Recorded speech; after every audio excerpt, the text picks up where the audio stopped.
Muchas gracias a todos por estar aquí. Para el Patronato de Arte Contemporáneo es un orgullo poder presentar la 8ª edición del Simposio Internacional sobre Teoría de Arte Contemporáneo, CITAC.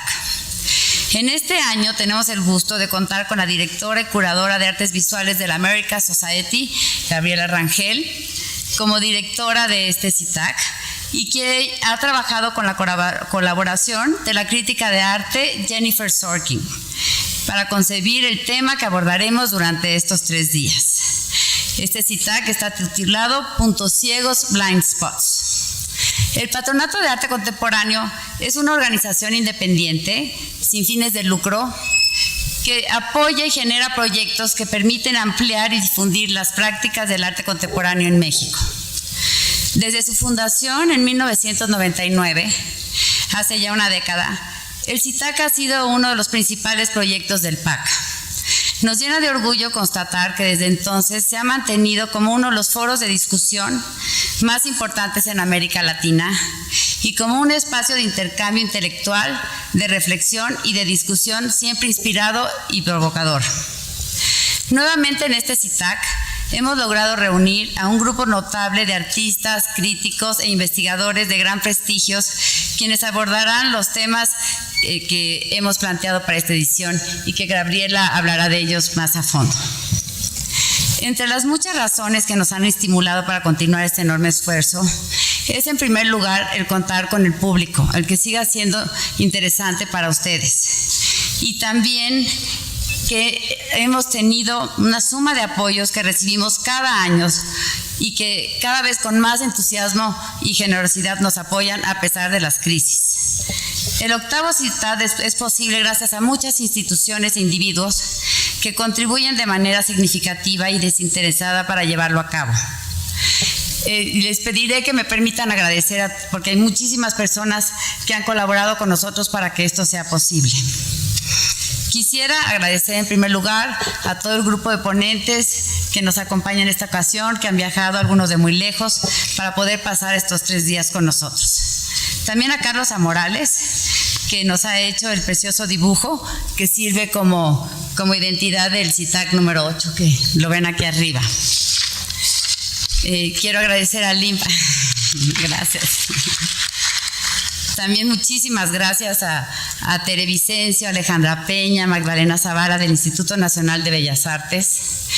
a la coordinación de teatros, a Juan Meliá y a Saúl Meléndez, que nos han permitido utilizar este teatro, a Marta Ladrón de Guevara de la Fundación Colección Jumex, a Gabriela Velázquez de Fomento Cultural BBVA Bancomer,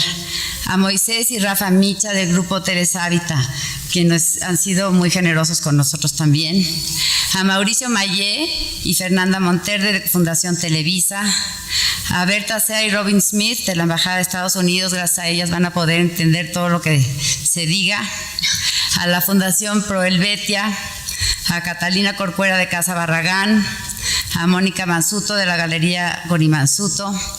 a Uciel Carpi y Verónica Monsiváis por las largas horas de trabajo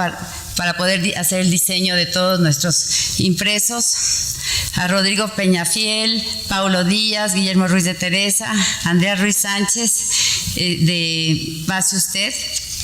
También quiero agradecer a los organizadores de las clínicas, a Tobias Ostrander, Eduardo Avaroa, Jorge Munguía, Monserrat Albores, Pablo Sig y Mariana Munguía. A Magda Acle, nuestra presidenta, la presidenta del Patronato de Arte Contemporáneo, a Boris Irma, Nina Menocal, Patricia Ortiz Monasterio por su generoso apoyo, al Comité CITAC que ha trabajado mucho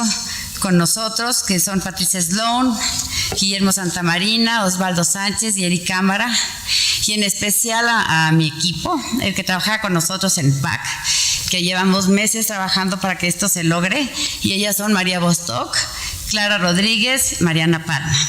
También al grupo que ha hecho toda la producción y la parte técnica, que son Israel de León, Calixto Ramírez y Eblem Santana, y nuestras voluntarias que también llevan ya mucho tiempo ayudando y trabajando incansablemente con nosotros, y ellas son Victoria Espinosa, Pamela Escamilla, Elizabeth Hernández, Alejandra Lozada, Julio Martín, Andrea Noriega, Beatriz Ortiz, Olga Perrusquía, Roberto Cermeño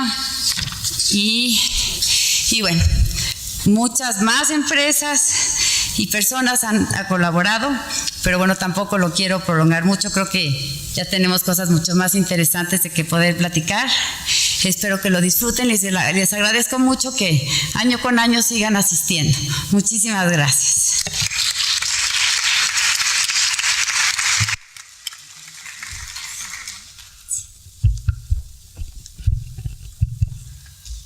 Buenas tardes. Primero les agradezco haber desafiado la lluvia y que estén aquí con este tiempo tan feo para oírnos hablar de arte contemporáneo esta tarde durante 3 días. Voy a empezar por decir que cuando Aimé Servitje y los miembros del Patronato de Arte Contemporáneo de México me extendieron la gentil invitación a organizar el 8º simposio de teoría del arte contemporáneo, me hice algunas preguntas que yo creo que se han hecho otros directores del CITAC. ¿Cuál sería nuestro aporte específico a este foro celebrado desde hace más de 10 años que pudiera ser relevante en el medio artístico de México? ¿Desde qué marco sería estimulante propiciar un diálogo entre especialistas ante un auditorio exhausto, ante la entropía discursiva que atraviesa el campo minado del arte contemporáneo? ¿Cómo encaminar el debate de ideas sobre prácticas y enunciados teóricos que genera un verdadero intercambio norte-sur sin recurrir a viejas trampas geopolíticas? La documentación existente sobre los CITAC anteriores, publicada en los libros de memorias, da cuenta de un conjunto de problemáticas multidireccionales que convergen en un centro sin muchas periferias, por cierto, la globalización económica y cultural. Pero gracias a este importante acervo del arte contemporáneo acumulado en las publicaciones que quedan de las charlas y conferencias, por cierto, no limitado a México, he constatado que en simposios pasados se han examinado los lugares y actos de resistencia del arte contemporáneo, abarcando el análisis de modalidades críticas, tanto en las prácticas artísticas como en las políticas institucionales, ante cambios irreversibles desencadenados en los últimos 40 años por la cultura del espectáculo, la privatización de la cultura, el desmoronamiento del Estado-Nación, etcétera, etcétera. Si bien esta discusión es pertinente y ha tomado el pulso de una situación, o más bien de situaciones, nuestra apuesta es precisamente llevar el síntoma al análisis de una condición, o más bien de un estado sin guión que lo una a otro término o trama nacional, aunque esto siempre recurre en el discurso de los márgenes para reinsertar narrativas de representatividad e identidad. La discusión sobre los lugares y actos de resistencia del arte contemporáneo desde los márgenes y bajo condiciones de producción postfordianas, con una industria cultural cada vez más narcótica y poderosa, a mí me parece, esclerosada. Una vez que ésta se ha trasladado de los museos, las bienales y los auditorios académicos a las ferias y mercados de arte, con altas dosis de higiene de conciencia, autopromoción y lucro intelectual, que hacen necesario un cambio de rumbo, especialmente en un lugar tan complejo como México, en el año que celebra el bicentenario de su independencia y el centenario de su revolución. Despolitizar tal vez es el más antiguo de los trabajos del arte político. Con la intención de evitar en lo posible las trampas de lo político en el arte contemporáneo, me gustaría evocar una importante advertencia de Seamus Dean que Benjamin Bucklock recogió para examinar la difícil conjunción entre producción cultural e identidad sociopolítica en el trabajo de James Coleman. El enganche de la literatura postcolonial a la posmodernidad malogra la política de las sociedades postcoloniales, condenándolas a la premodernidad. La teoría postcolonial conspira a veces con los esencialismos que aspira a revocar al permitir la reinserción de un constructo feminizado que tomó mucho trabajo despachar, dedicándose a emprender tal tarea en nombre del arte. De manera parecida, pero también diferente, el feminismo confronta este asunto, aspirando a adquirir para sí una independencia radical, una y otra vez, rearticulada residualmente en el discurso esencialista que desea liquidar. Propongo, pues, abordar problemas de política de la imagen desde lugares de alteridad no esencialistas, aunque atravesados por tensiones esencialistas, donde artistas, cineastas, dramaturgos, escritores, historiadores de arte y sociólogos han articulado, a partir de prácticas artísticas híbridas, subjetividades en función de la memoria y del tiempo. A grandes rasgos podría sostenerse que la crítica, las instituciones y los mismos artistas han adoptado la lógica del modernismo más recalcitrante y conservador para negar la compleja red de interrelaciones que une al cine experimental y a las prácticas híbridas que surgieron después de la pintura y la escultura al final de los años 50 y que no han temido retener algunas de las convenciones de representación erosionadas por la estética modernista, como bien lo ha señalado Buchlock con relación a James Coleman. Doy inicio pues a este CITAC 8, titulado Puntos Ciegos, esbozando una discusión tripartita, la intersección entre cine, performance y feminismo como puntos ciegos que complican la economía del debate contemporáneo sobre el arte. Recurrir a la metáfora de la ceguera obliga a reconocer que existe la tendencia a negar toda adscripción a lo literario y a lo teatral para las formas híbridas que se desarrollaron exponencialmente en el arte desde la posguerra del siglo XX y que han regresado con mayor fuerza en el siglo XXI. Me refiero al cine experimental, al video experimental, al performance, todas estas formas híbridas. Curiosamente, Tino Sehgal, un joven coreógrafo anglo-alemán formado en ciencias políticas, ratifica este prejuicio contra lo teatral y lo hace en esta misma semana. Sehgal inauguró una exposición en el Museo Guggenheim de Nueva York donde presenta situaciones encarnadas o representadas por adultos y niños sin entrenamiento actoral. Pese a usar procedimientos y una codificación enfáticamente teatrales, Sehgal ha sostenido en todas las entrevistas que sus piezas no lo son. También, en el 2005, el mismo Museo Guggenheim presentó en su rotonda el proyecto 7 Easy Pieces, 7 piezas fáciles, podemos poner, donde Marina Abramovic, quien también se presentó en varios CITAC pasados, puso en escena 5 performances poco documentados de los años 60 y 70 de Vito Acconci, Joseph Beuys, Bally Export, Bruce Nauman, Gina Pane y suyos propios. 7 Easy Pieces es un proyecto donde las obras efímeras que fueron realizadas con escasos recursos para contextos y momentos específicos, siempre fuera de la llamada institución del arte, son reconstituidas en el presente por un autor diferente, Marina Abramovic, en un museo del mainstream y bajo condiciones de producción de la industria del espectáculo, transformando la mitología historiográfica de dichas obras, es decir, del body art performance, en más de una dirección. Por una parte, Abramovic demostró que los performances pueden ser resucitados oportunamente para adquirir otra vida más allá de la documentación, produciendo nueva documentación, con lo cual el archivo pasa a ser parte de un repertorio disponible para la reinterpretación. Es decir, la documentación del performance sería equivalente, después del proyecto de Abramovic, a textos canónicos de una tradición de lo nuevo. Asimismo, el artista demostró que no hay dificultad alguna en apropiarse de aquellas piezas históricas que por añadidura se definían gender specific, específicas a un género, como bien lo indicó el título escogido para el evento, 7 Easy Pieces. No voy a extenderme en este punto, pero cabría meditar después de Michael Fried en el tipo de teatralidad que Tino Sehgal rechaza para sus situaciones y el tipo de teatralidad que fue instaurada por Abramovic para el performance, al reponer piezas históricas de otros autores y suyas propias en un evento especialmente organizado por un museo. En este sentido, y no en menor medida, cabría también traer a esta discusión aquello que la historiadora de arte Judith Rodenbeck ha denominado Repressed Genealogical Propinquity, que yo traduje un poco malamente, proximidad genealógica reprimida,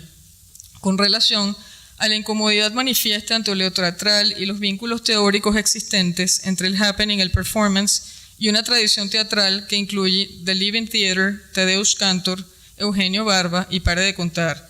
para no mencionar fuentes innegables como Bertolt Brecht, Luigi Pirandello y Antonin Artaud. Pero esta genealogía reprimida por atracción o exceso de proximidad se proyecta con frecuencia en las artistas mujeres, cuyas prácticas sugieren o enuncian un vínculo con problemas de visibilidad e inscripción articulados históricamente por el feminismo, vínculo que con frecuencia es negado. No se trata de un fenómeno contemporáneo limitado al llamado tercer mundo, periferia o los márgenes. Tampoco es solo atribuible a la despolitización de nuestras sociedades de consumo y del espectáculo, o a The Sex and the City, pues toda negación velada o manifiesta ha venido ocurriendo desde la militancia artística de los años 70. Basta leer el fragmento de una encuesta titulada Unskirting the Issue, desnudando el volumen, que la revista Art Right de Nueva York publicó en 1974, donde se preguntaba a mujeres artistas de diferentes generaciones: ¿cree que hay una sensibilidad femenina compartida en el trabajo de las artistas mujeres? ¿Podría describirlo o desecharlo? Aún admitiendo que la pregunta era tendenciosa, algunas de las encuestadas, cuyos trabajos hoy se enmarcan dentro del feminismo, respondieron negativamente o con evasivas. Nancy Graves, por ejemplo, respondió: no, el género no tiene que ver con el arte es hecho por los artistas. John Jonas definió este problema adoptando una postura autorreferencial. Las dicotomías hombre-mujer no existen en el arte incluye a ambas sin clasificarlas. Un círculo es un círculo, una línea es una línea. Las imágenes provienen de sí mismas. Laurie Anderson, en cambio, admitió no estar preparada para responder una cuestión de tal magnitud como: ¿habrá algo parecido al arte de mujeres? No obstante, agregó: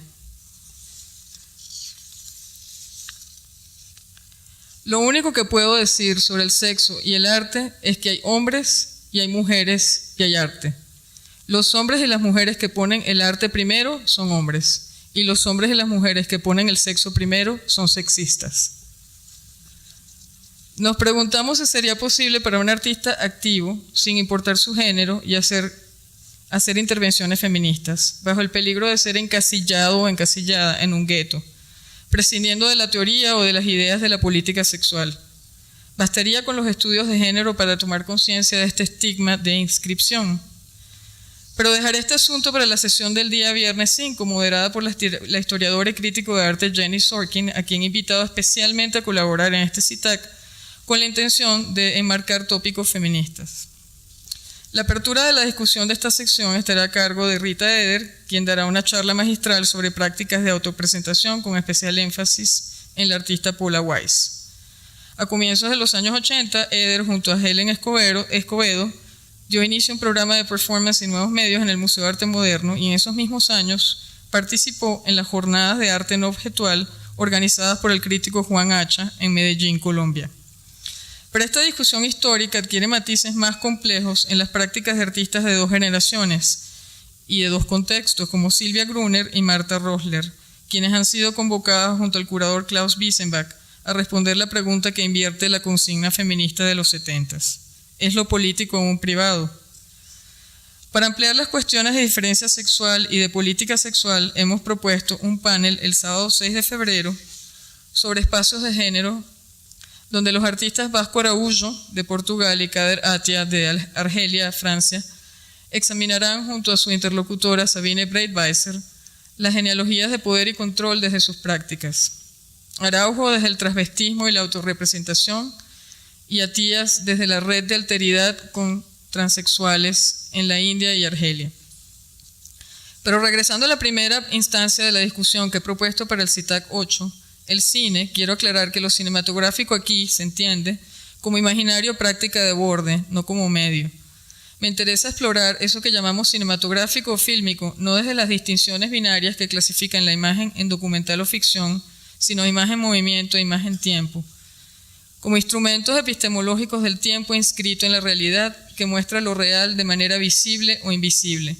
y que de acuerdo a la articulación que le dieron Lenin y Leni Riefenstahl, sus ideólogos más emblemáticos en el siglo XX, es el vehículo más eficaz del agitprop.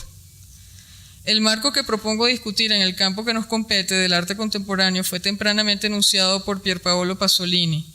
quien sostuvo en contra de la doxa semiológica que el cine es un lenguaje escrito de la realidad. En efecto, Pasolini describió el problema de la siguiente manera, y cito: tan pronto como el montaje interviene, pasamos del cine al filme. Estos son muy diferentes entre sí, tanto como la lengua difiere de la palabra. El presente deviene pasado que por razones cinematográficas y no estéticas está siempre formulado en modo presente. Esto es, un presente histórico. En una medida parecida al collage y al ready-made, el montaje sería una práctica forense, esto retomando Pasolini, que resuelve o al menos suspende el dilema subjetivo del continuo narrativo como texto de producción infinita de realidades mostradas como presente para pasar a ser proyectadas en un presente histórico. Hoy, en esta primera jornada del CITAC, propongo pensar en el imaginario fílmico como un sistema abierto, poroso, donde la memoria y el tiempo se urden para configurar una realidad a pesar de la invidencia producida por la evidencia. Estas problemáticas se examinarán en la primera mesa titulada El cuadro exhausto, The Tire Frame, cuyas presentaciones han sido solicitadas a la escritora Michelle Faguet y al dúo de artistas brasileros-suizos Díaz y Ritwik. Barbara London, curadora de video y cine experimental, responderá a esta revisión de lo narrativo y estereotípico desde aproximaciones que examinan un término que cineastas colombianos identificaron como pornomiseria, y las miradas periféricas propuestas por la etnografía trashumante de Díaz y Ritwik.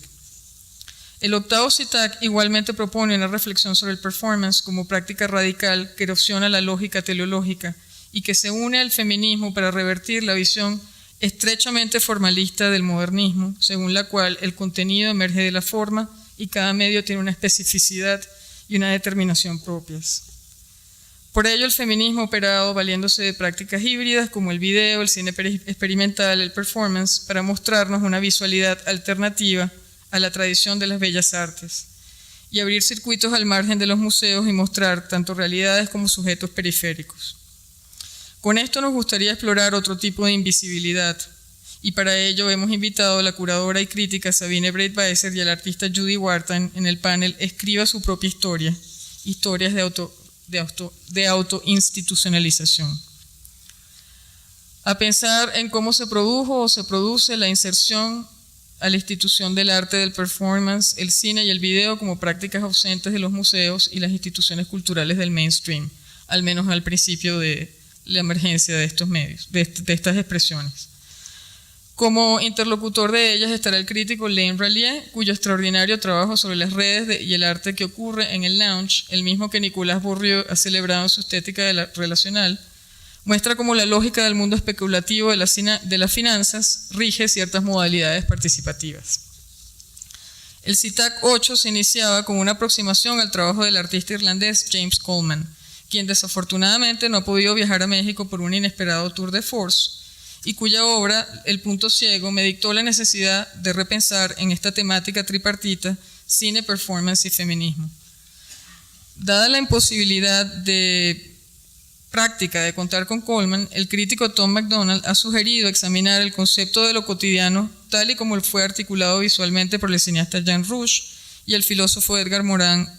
en el film que ambos hicieron en 1961, Crónica de un verano, y por el fundador del situacionismo Guy Debord en el cortometraje Crítica de la separación, del mismo año. Si bien el marco para interpretar las posturas de Rouch, Morin y de Debord ha sido proporcionado por Henri Lefebvre, otro filósofo francés, MacDonald propone contrastarlo con la lectura de lo cotidiano de Maurice Blanchot. Como hemos sostenido en la declaración de intenciones, la ceguera no es un defecto, sino una condición presente en la mirada. En este sentido, quiero agradecer especialmente a Carlos Amorales por habernos cedido la imagen precisa y elocuente que representa esta condición. Amorales concluirá el CITAC con una charla performance que promete ofrecer una situación teatral que no se avergüence de serlo. Muchas gracias.